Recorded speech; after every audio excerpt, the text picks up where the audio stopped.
Well, it's about 11 o'clock in the morning, but I'm nocturnal, so this is basically a midnight rant for me. Um, as usual, I had intended this project to be a full on series, but that's not going to happen, so I just have to kind of deal with it, and it is what it is. In any event, I had mentioned in a previous video that I think it's a significant problem for us that we try to address a lot of discussions in terms of the pure logic behind them, and we try to separate ourselves from the emotionality of the subject matter for the purpose of, I guess, philosophical sanitation. Um, the problem with doing that is that that's just not how the brain works. You can look at basically every study of the brain that's ever been done, and we can basically say that most of the decisions that we make are based on emotion, and that the prefrontal cortex, rather than being the source of rationality, is often just the source of rationalization. That the emotional system being much quicker because it's designed by evolution to be that way over hundreds of millions of years. It's a very finely tuned piece of equipment versus our prefrontal cortex, which is a very recent add-on. It is fairly slow and bumbling by comparison, and it can only provide responses after the fact. And so you can look at political discussions, for example, and you can make the best predictor of any person's assessment of a situation before you present it to them is to know their party affiliation beforehand, because they will make an emotional attachment to the situation and make their judgments by that, and then afterwards they'll inevitably paint the scenario in a way that is beneficial or more favorable to the party that they already assign themselves to. And you can look at even the scenario I mentioned in my last video about how you can have two stacks of decks that each one contains cards that indicate an increase or decrease in an imaginary monetary amount, and you don't tell them anything about the decks other than that, and then you weight one to either positive or negative, and they will be able to decide to choose they'll be able to choose the deck that makes them the most money over time based on their emotional assessments of the situation, and not have any conscious ability to verbally describe the decisions that they're already making, other than to say that I don't like this deck or I like this deck more. They don't have any conscious ability to understand their responses and to be able to assess themselves enough to know why it is that they're responding to one deck or the other. It's because the emotions are doing it for them. And so again, the emotions are faster, and so to not identify that and to not take that into account when we're making logical arguments about religion, for example, I think is a mistake. I mean, we know already that when someone tells you something that you disagree with, they're not just wrong, they're fucking wrong. It's a part of your brain that tells you that you need to be driven to assess their problem or to assess the scenario that they're presenting, and then to provide a counterexample that rebuts it. And in trying to remove the emotionality of the conversation and to try to philosophically sanitize it, we are removing the thing that makes it, or removing the aspect of the conversation that makes any argument convincing. And so what we end up with instead are all these rebuttals to Paley's watch argument, for example, that are completely beside the point, that tackle only the most obscure, you know, analyses of the whole situation, and very few actually tackle the core of the reason why people are either in agreement or in disagreement with the whole proposition. And to me, and the whole reason why I got about the God is not God argument is because it to me, the necessary paradox of theism is the only thing that points to a fundamental flaw in the argument, that the assessment of the intelligence of the watchmaker is not thoroughly analyzed in the scenario, and the assumptions that go into watchmaking are not assessed in the scenario. So again, it's a huge problem for me that people try to raise themselves above all of that and to not take it into account the way that the brain actually works. If the argument that you're providing is not based on the thing that makes you actually convinced about the scenario one way or the other, how can you possibly expect it to be convincing to someone else? So, with all that said, I mentioned in other previous videos that I wanted to get around to this, and what I want to highlight is to date, I think the only scientific theory that presents a real window into how human brains are formed. I mean, the social sciences have had a number of theories about how this certain part of learning occurs or this certain aspect of development occurs, but none of them have comprehensively been able to describe neurocognitive development on the whole. And so I want to mention a thing called neuroconstructivism. If you haven't heard of it, you really should spend some time looking at it. Um, but they provide a number of diagrams that kind of break down what they're talking about. They work at the small level. They say how these things interact, and you extrapolate that to the larger parts of brains that interact with other regions, and how those things build over time. And they actually go back all the way through biology, through morphology, and are able to account for how different mechanisms interact with each other. And you can extrapolate that to real world events about how philosophy plays a part in the construction of a person's brain. That we know that the brain is highly plastic, meaning that it responds and that it physically changes in response to its environment. We also know that neurons interact with each other through signals, and that those signals are themselves another avenue by which brains plastically change. And so it's not just how you interact with the world that changes how your brain works, it's also how you think about the world, and then it plays itself back over again. So it's a chaotic system, but we can understand why it's chaotic. We can see the feedback loops, we can see how all these things interact and how they play on each other over time, and to understand, for example, why twin studies have so many correlations in one aspect or another as far as how people live out their lives. That there is a huge genetic component to the way that people develop, and then there's also the other components that are not measurable. There's situational things about, as far as twins being reared apart or reared together, but then there's also that other unquantifiable that speaks to how those people in their environments respond to their environments, how they choose to understand their environments and how they choose to respond to them, how they choose to react to them, because that in turn will affect how they feel about the situation, which will affect the genes that get expressed and whatnot. There's links between our genetics and how we think that if you get depressed, that your production of serotonin genetically goes down because the genes get turned off, and vice versa, that if the gene gets turned on, you produce more serotonin, which affects how you feel and think, which affects how plastic your brain is at any given time, which promotes the amount of learning and development that can occur at any time for a given scenario, which can then change how things play out in your life, which then affect how you feel about yourself and how you feel about your environment, and it plays on and on and on. But what's different about this is that by analyzing it in a scientific manner and being able to break down the components and the parts and understanding where the neural regions respond to each other over time, we have a method of understanding both how the brain develops and how we can understand that in a philosophical perspective, not just in terms of talking ourselves in circles, but in terms of being able to relate that to something realistic and practical. Which, for example, one of the big problems that I see with atheists and religious people in trying to cover these topics is that people often speak of belief as though it were a choice, and I don't think that's scientifically validated. That, if anything, belief is a consequence of choice, but not a direct choice itself.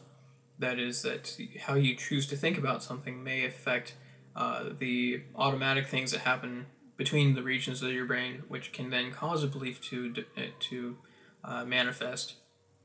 But it's not something we just randomly, or arbitrarily choose off the bat. It's not something that we generally consciously are able to do. And again, a lot of that is based on emotion. We can understand those situations as well, but it's a huge problem that we would address any sort of conversation as though the solution to whether or not someone understands or whether someone believes or doesn't believe in higher power is based on the answer to a single question. It's simply not. As other people have spoken about, it's worth describing religion as a mega belief, as a structure of beliefs that are based on other beliefs that are based on other assumptions that are based on other interactions that occur. And the idea that we would ridicule or harass anyone for a singular answer to a simple question without understanding all the things that go into that, I think is a huge mistake. Yeah, I personally don't believe that belief, again, is anything that we consciously choose, and so I wouldn't hold it against anyone for just believing in a higher power. I could no more make myself into a believer than someone else could just spontaneously become a non-believer, and so I don't have any problems with anyone having a belief in a higher power. The only things that I tend to disagree with are when they try to knock on my door and tell me about the good news, or when they try to argue that I should be convinced by their arguments and that I should adopt their belief system. That's what I disagree with. That and all the social things that they try to institute in terms of deciding who can get married and who can have sex and whatnot. But again, I think having a more scientific, a more realistic understanding of the brain is important for these kinds of conversations if we expect to get anywhere.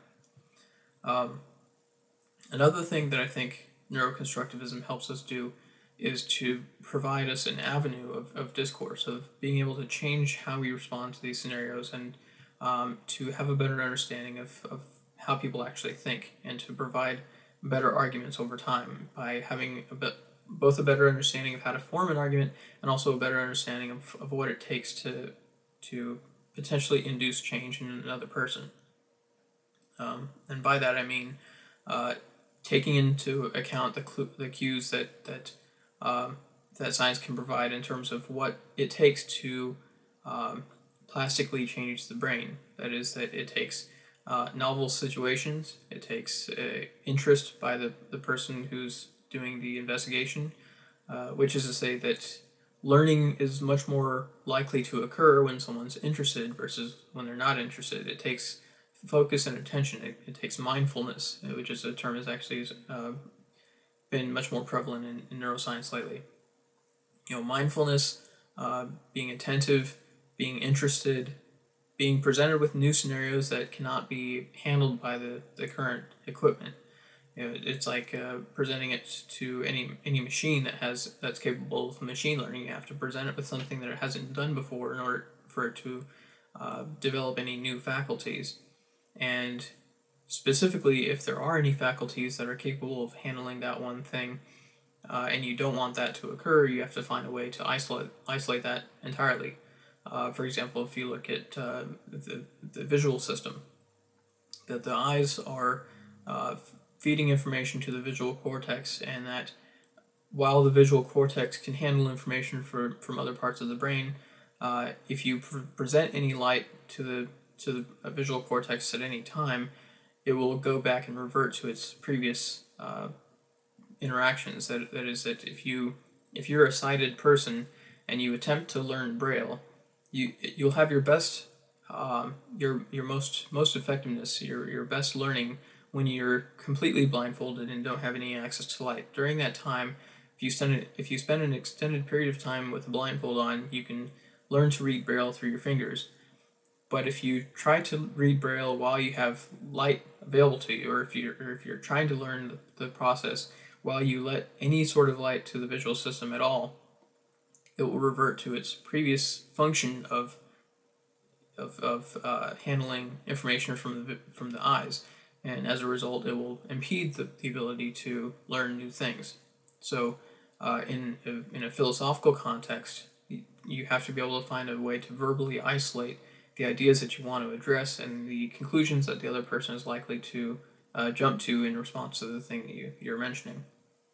So, you see this in politics with various spin doctors who know how to avoid certain terminologies. They will mention certain kinds of words to make you develop certain relationships to different ideas. I mean, this is basically how the whole Tea Party went off the deep end. I mean, they've understood the basic science of neuroplasticity, and to understand what it takes to hijack a language and to make it so that a group of gullible people will pay attention to ideas that you want them to pay attention to, and to draw the conclusions that you want them to draw. And it's high time that we actually get intellectual people to do the same thing for other intellectual people, not as a means of taking advantage of cheap parlor tricks, but simply as a matter of survival as a species, that we have to account for these kinds of things if we want to get anywhere in our civilization. I mean, if you look at scientific education, scientific education was very sterile for a long time, and people were uninterested.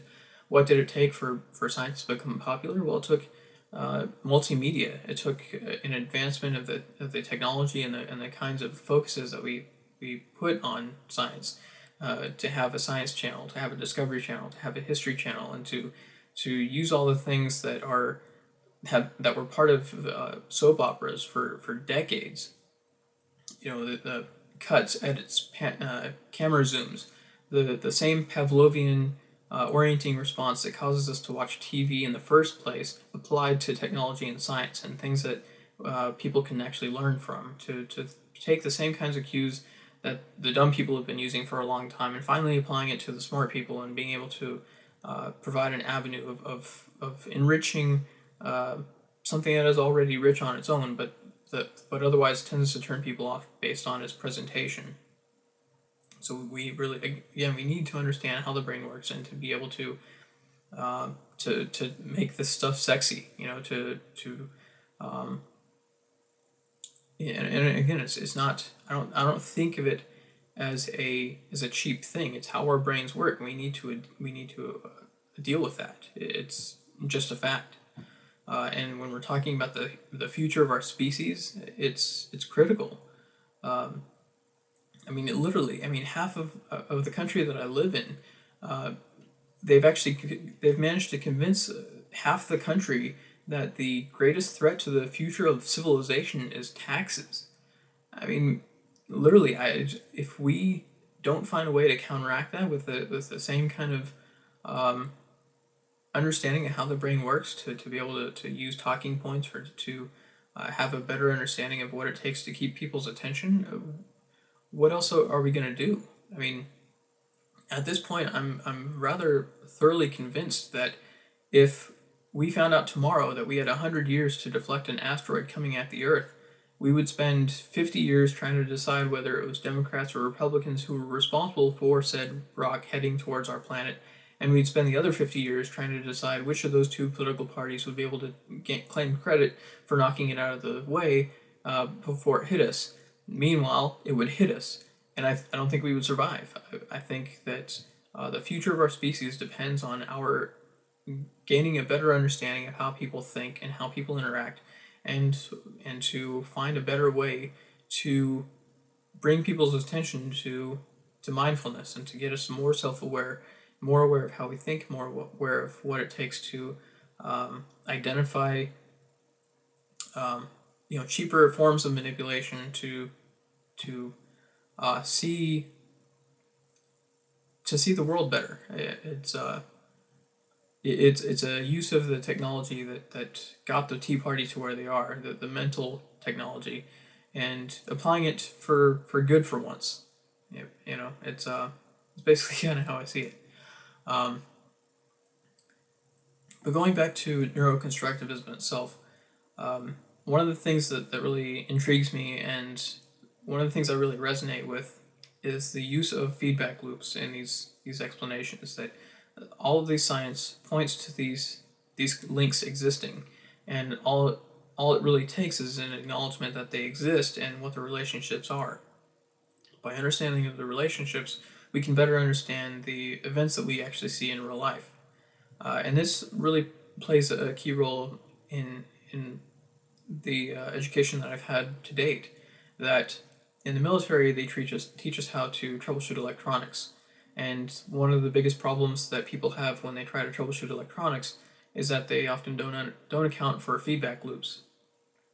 And so having a system for addressing that is critical, because having a basic understanding of electronics, or having even a very solid education on electronics, is not going to necessarily teach you how to troubleshoot.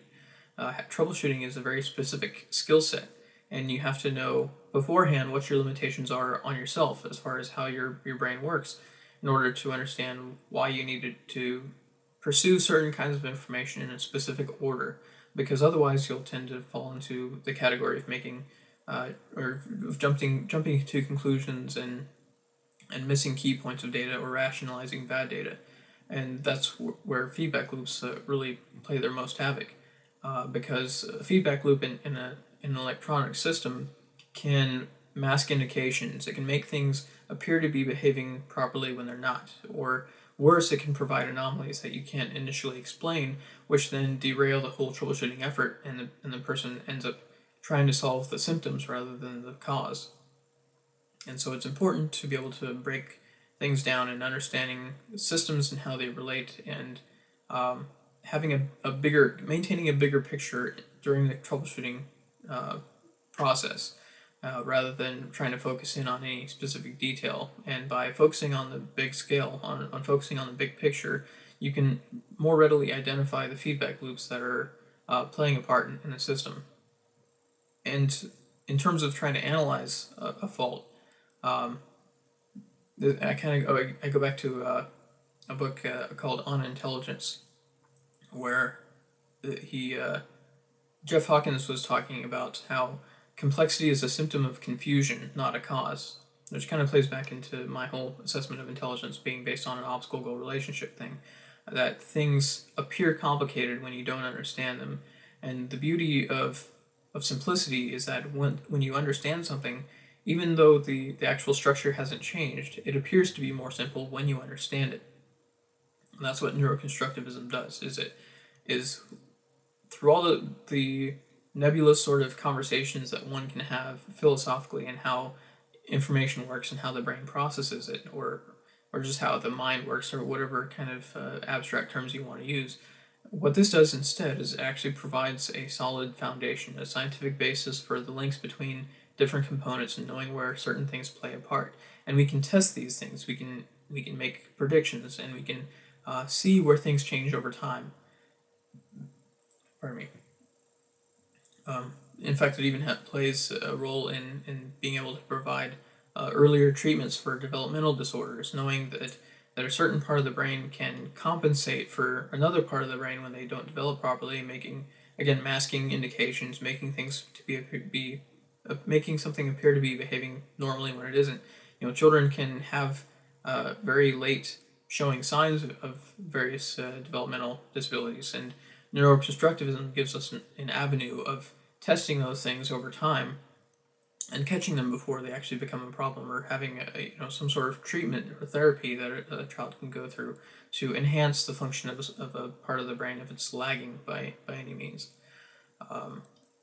So again, as someone who's occupationally trained in troubleshooting and how to identify feedback loops and how they affect the indications and the symptoms of a fault, this here strikes me as something that is exactly what it should be, in terms of having a simple number of feedback loops that can explain the chaos that we see, in the mathematical chaos that we see in the context of human experience, and to explain how we can philosophically talk ourselves in circles because the biology is there.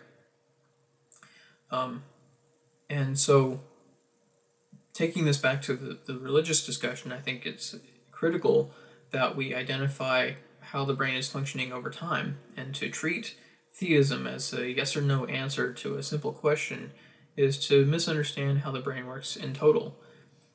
Myself, I think of theism as a trajectory over brain space-time, and that the brain is constantly changing over time, that people's assessments of things are changing over time, and when they describe themselves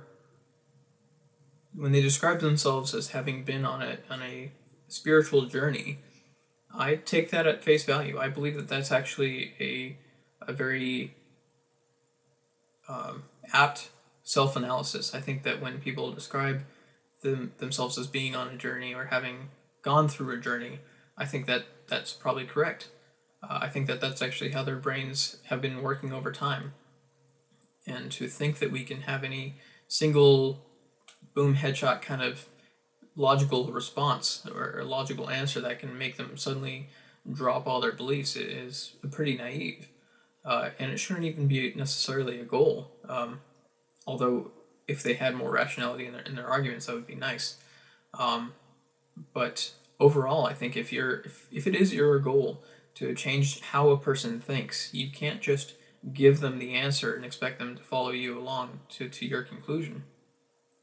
If you want to change how they think, you're trying to change how their brain works. And if you're trying to change how their brain works, you need to take into account the things that promote plasticity in the brain. You need to give them something to focus on, a new project that they haven't solved before, something that you're not going to give them the answer to, something that piques their interest, something that is within their capacity, but only just, something that that will take some effort on their part. And so, to give you an example of what I'm talking about, I think it's worth presenting a more poetic response to their arguments. I think that I have a suspicion that they're using different parts of their brain when they make a lot of the assessments that they do. And so I think it's worth attempting to delve into that realm a bit and to be a little more abstract in our discussions. In doing so, I think that we would be providing enough intrigue and mystery into the conversation. It would be hopefully disarming, because it should be, because at least me personally, I'm not trying to attack anyone's belief. I'm just trying to lead them along to a better understanding of themselves and their environment. And so if you take away the emotional investment that they have in trying to disprove you, or vice versa, trying to take away the animosity and trying to disprove them, you can provide an argument that they will be more receptive to and be more interested in. We should provide more intrigue and make our arguments more inviting and more available. To be tackled, but at the same time mysterious enough to warrant some interest on their part, to warrant some problem solving and time invested on their part. And I think that they would be rewarded by this kind of investigation. So I think that it would be beneficial for both sides. So again, I think a more poetic approach would be certainly warranted, if for no other reason than the fact that we've been so purely logical in the past, and attempting to, and not to say that everyone's argument has been logically sound, but that in attempting to be logical, that most of our arguments are devoid of the thing that causes them to be convincing in the first place. So, with all of that said, let me present to you something that's been rattling around in my head for a few years now. In my God is not God paradox sort of discussion, I mentioned that, and I've mentioned it over and over again, really, that the problem with theism is that they tend to limit God, that they put God inside of a box in order to explain his actions. So, let me present it in this way. When we look at the story of Bruce Wayne, we see a child who was subjected to a trauma, and as a result goes off and decides to fight crime. Now, many of us know people who have endured tragedy. So many of us have endured tragedy ourselves. We know people who have lost parents. We know people who have been the victims of crime. And yet, we don't know anyone who has put on a mask and decided to thwart crime, and much less been successful at it. And yet, the story is supposed to provide us an avenue to psychologically identify with and appreciate this character, Bruce Wayne. And so I think that's one of the interesting powers of story, that we have the ability to suspend disbelief and to identify with a character that we normally wouldn't find plausible or reasonable. And so I think that stories have that kind of role in a number of different cultures for exactly that reason, that it provides people an opportunity to identify with different ideas and different characters and different concepts. And so I think it is through story that religion finds a lot of its foundation. And so I think it's through story that a lot of ideas can be expressed and communicated. And so I would be really interested in hearing your feedback and having a discussion about what you think about the following. That through story, we apply limitations to God to make him seem more comprehensible, and in so doing, we become slaves to our own dogmas. But if we free God, then we free ourselves. So, think about that for a while, and let me know what you come up with. Thanks.